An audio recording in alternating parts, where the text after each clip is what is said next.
Morning दोस्तों। आज हम अपने सर्टिफाइड क्रेडिट प्रोफेशनल प्रोग्राम के लिए का जो कोर्स देख रहे थे, उसमें आज हम जो हमारा सेकंड चैप्टर है क्रेडिट पॉलिसी, उसमें पार्ट थ्री। वैसे वो चैप्टर एक ही है बट पार्ट थ्री के रूप में अप्रेजल स्टैंडर्ड स्टार्ट करेंगे। अब अप्रेजल स्टैंडर्ड हम लोग देख रहे हैं। अप्रेजल स्टैंडर्ड क्या कहता है? Appraisal standard form an important part of bank credit policy. ठीक है, bank have over the years develop scientific. Appraisal standard क्या होता है? एक बैंक की क्रेडिट पॉलिसी का इंपॉर्टेंट पार्ट होता है। Bank have over the year develop scientific credit appraisals methodology which are being constantly honed in the light of experience gained by the banker from time to time। ठीक है, credit policy bank की जो बनती है वो क्या होता है? पास्ट एक्सपीरियंस के हिसाब से बनता है। पास्ट एक्सपीरियंस जो भी होता है या एम्प्लॉय का जो फीडबैक होता है, एम्प्लॉय का फीडबैक, एम्प्लॉय ने जो भी पिछले 60 सालों में 100 सालों में जो एक करते गया वो इनहेरिट होता चला जाता है, उसमें एडिशन ही होता है। जैसे मान लीजिए ए किसी ने सीखा तो फिर बी, उसके बाद सी, ऐसे करके तो क्रेडिट पॉलिसी उसी के बेसिस पर डिराइव होती है। However, the basic standard for working capital facility, both fund-based and non-fund-based and term credit facility have stood the test of time are well understood। ठीक है, तो जो बेसिक स्टैंडर्ड है वर्किंग कैपिटल फैसिलिटी के लिए, वो चाहे फंड बेस्ड है या नॉन फंड बेस्ड है या टर्म लोन फर्स्ट फैसिलिटी जो है, वो कहाँ खड़ा होता है? Test of time and well understood, उसके हिसाब से certain basic parameter have by and large evolve over the years. कुछ पैरामीटर्स जो हैं दशकों के एक्सपीरियंस से जनरेट हुए हैं या इवॉल्व हुआ है, तो वो उसको भी क्रेडिट पॉलिसी में हम लोग ऐड करते हैं ताकि बैंक का एसेट्स जो है पूर्णतया सुरक्षित रहे। This could broadly be classified as a quantitative and qualitative. ठीक है, तो दो चीज होता है, क्वांटिटिव एंड क्वालिटिव। ठीक है, अब आता है क्वालिटिव। क्या होता है क्वालिटी? क्वालिटी QUALIT, क्वालिटी हो गया।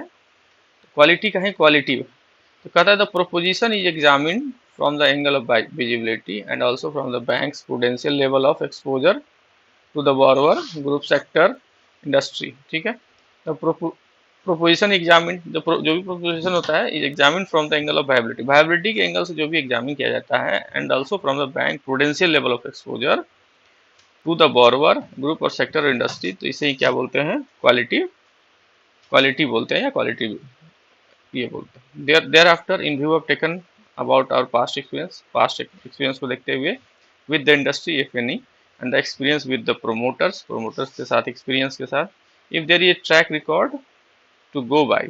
ठीक है, तो हम लोग क्या, इसमें क्या होता है, हम लोग जब लोन करते हैं तो उसमें प्रोमोटर का भी जो पास्ट रिकॉर्ड देखते हैं, पास्ट एक्सपीरियंस क्या है इंडस्ट्री का वो भी देखते हैं।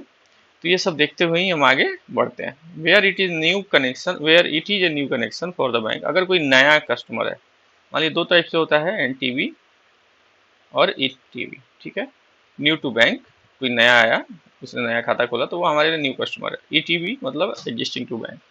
ठीक है, तो एग्जिस्टिंग टू बैंक का हमारे पास सब कुछ है, केवाईसी है, पास्ट एक्सपीरियंस है, सब कुछ है, तो ये तो हमारे लिए नोन है।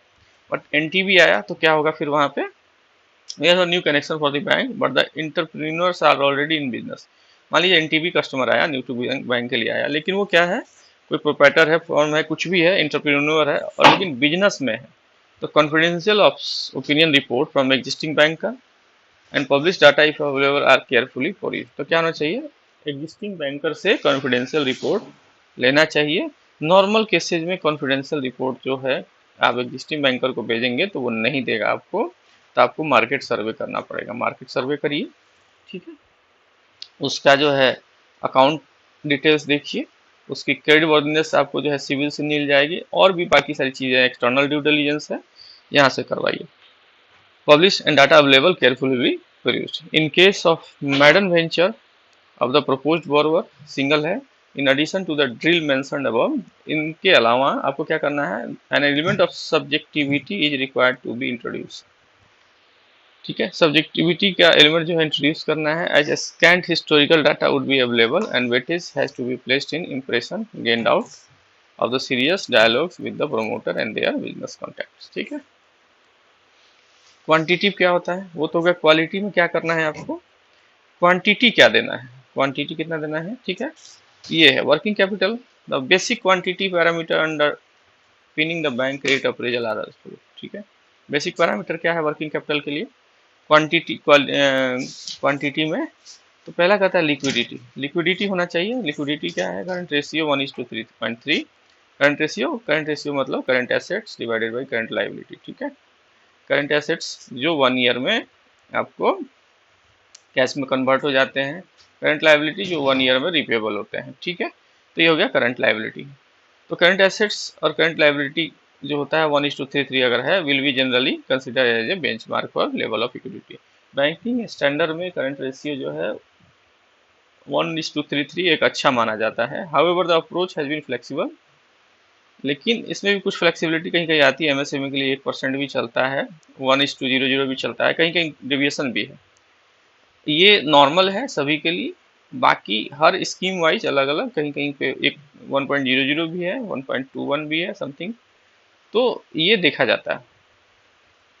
करंट रेशियो ऑफ 1.3 जो ओनली इंडिकेटिव, ये indicative and may not be deemed mandatory, mandatory नहीं है माना जाए। In case where the current ratio is projected at level lower than the benchmark, मान लीजिए कि करंट रेशियो प्रोजेक्ट कर रहा है लेकिन वो बेंचमार्क से नीचे है और slippage in the current ratio proposed या स्लीपेज प्रपोज किया गया है, this alone need not be a reason for rejection of the loan propose. ठीक है, अब मान लीजिए कि वो डाउनग्रेडिंग दिखा रहा है करंट रेशियो में, अगर आपका सीएमए लेते हैं, सीएमए में प्रोजेक्शन आपका आता है, प्रोजेक्शन में जो है अगर आपको करंट रेशियो क्या कम दिखाया गया है या डाउनग्रेडिंग दिखाया जा रहा है, तो ये जस्ट रीजन नहीं हो सकता रिजेक्शन के लिए प्रपोजल। ठीक है, इन सच केस से reason for low current ratio और slippage could be carefully examine. इस केस में आपको क्या करना है, करंट रेशियो जो आपका डाउनग्रेड हो रहा है या डिग्रेड हो रहा है तो उसके बारे में केयरफुली एग्जामिन करना है। And in deserving cases current ratio is steamed projected में भी एक्सेप्टेड, आपको एक्सेप्ट भी कर सकते हैं आप। In cases where projected CR is found acceptable, CR मान लीजिए किसी केस में सीएमए में आपके एकदम बिल्कुल बैंक की पॉलिसी के हिसाब से सब कुछ दे दिया है, वर्किंग कैपिटल फाइनेंस रिक्वेस्टेड में भी सैंक्शन। ठीक है, in specific cases where warranted such section can be a condition that borrower should bring the additional long term fund to express। इस केस में क्या है, सैंक्शन के केस में एक कंडीशन आप लगा सकते हैं कि बोरोवर को जो है एडिशनल लॉन्ग टर्म फंड लेके आना होगा to a specified extent by a given future date. ठीक है, where it is felt that the projected current ratio is not acceptable but the borrower deserve assistance subject to certain conditions, suitable comment should be covenanted to the effect that he would bring in to required amount within the mutually agreed time। ठीक है, अगर मान लीजिए उसका current ratio अगर support नहीं कर रहा है बट वो बोरोवर बहुत बढ़िया है और उसको जो है आपको लोन देना है, डिजर्विंग है, तो आप उससे अंडरटेकिंग लेके अपना कमेंट में नोट डालिए, नोट में कमेंट डालिए और नेसेसरी कोवेनेंट एग्रीमेंट में आप ऐड करिए कि वो एक सर्टेन पीरियड में कैपिटल इन्फ्यूज करेगा, लेके आएगा। एनडब्ल्यूसी क्या होता है, नेटवर्किंग कैपिटल।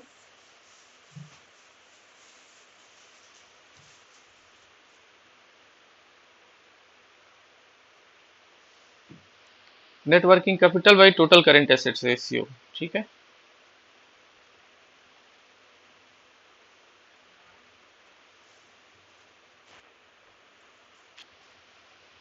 नेटवर्किंग कैपिटल ये कहता है networking capital divided by total current asset ratio is a corollary of current asset ratio. ठीक है, उसी का कॉरोलरी है, करंट एसेट रेशियो का ही है।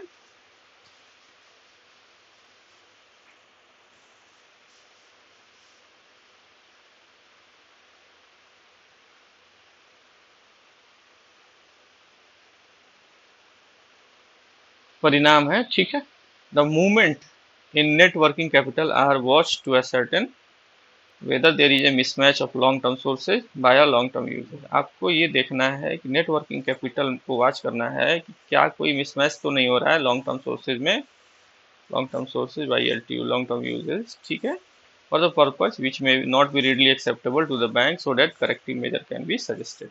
आपको ध्यान में रखना है जब आप नेट वर्किंग कैपिटल लेते हैं तो आपको net working capital divided by total current assets ठीक है, लॉन्ग टर्म सोर्स। तो इसमें आपको ध्यान रखना है कि क्या लॉन्ग टर्म सोर्सेज और लॉन्ग टर्म यूजेज में कोई मिसमैच तो नहीं आ रहा। फ्रेंड्स, इसमें जो है अब लॉन्ग टर्म सोर्सेज के लिए एक दिखिएगा बैलेंस शीट का हमने कुछ एक छोटा सा वीडियो बनाया है, आपको रफ इंट्रोडक्शन है उसमें, long term sources long term usages आपको दिखाई देगा।